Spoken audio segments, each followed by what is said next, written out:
In my last blog post, I announced our move to a new Astro-powered blog and said there would be many more incremental updates to come.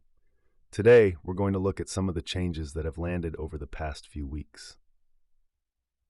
The biggest structural shift has been the build and deploy pipeline. I moved the site to Vercel, which has made shipping changes feel almost instantaneous. Atomic builds, dependable preview URLs per commit, and far quicker deployments than I was ever getting before. Alongside that, I reworked how assets flow through the pipeline. Images are now optimized across the board with responsive sizes and modern formats, so pages feel snappier on both mobile and desktop without me hand-tuning every post. While I was in there, I also added proper print styles. If you hit print on any article, the page now formats cleanly on paper. Navigation and Chrome are hidden. Line length and margins are sensible. Headings break predictably across pages, and links are expanded so their destinations are visible. It's a small touch, but it respects how some of you prefer to read and annotate. A lot of this work has been about making the experience kinder for readers.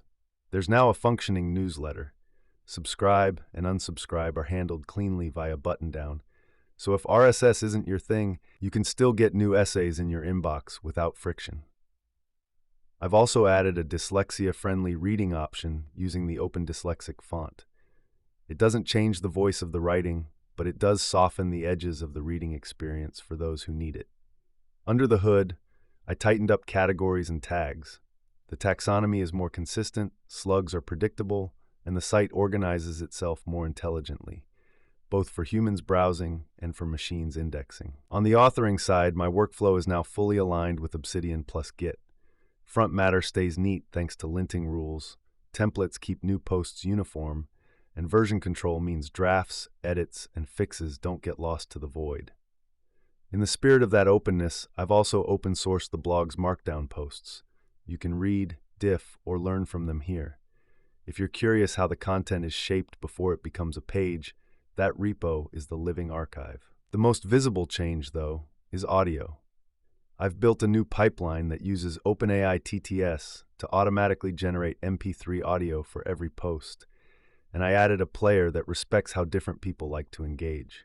If you prefer to listen, press play. If you prefer to read, scroll.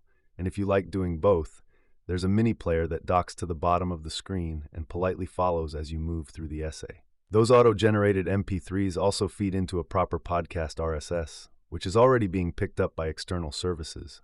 YouTube, Spotify, Amazon Music, and Apple Podcasts, and of course any third-party podcast app you already use. In short, words where you want them, in the format you want them. For the more technically curious, here's how the build pipeline actually works end-to-end.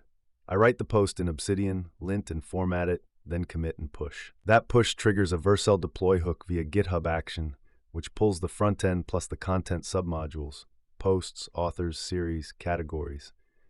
A pre-build script kicks off. It hashes the post content and checks whether an MP3 already exists for that exact version. If not, it chunks the text and runs those chunks through OpenAI-TTS, stitches the responses back into a single MP3, uploads the result to a public Cloudflare R2 bucket, and regenerates the podcast.xml feed. From there, the Astro build continues and deploys. The updated podcast feed is picked up by external services, YouTube, Spotify, Amazon Music, Apple Podcasts, and Buttondown sees the updated RSS.xml and sends an email letting subscribers know there's a new post. None of this is the final version. It's a living system that should keep getting calmer, faster, and easier to use. But the direction is clear now. A site that privileges substance, trims friction, and gives you multiple ways to engage with the work. And for fellow tinkerers, I'll keep pushing more of the scaffolding into the open as it hardens.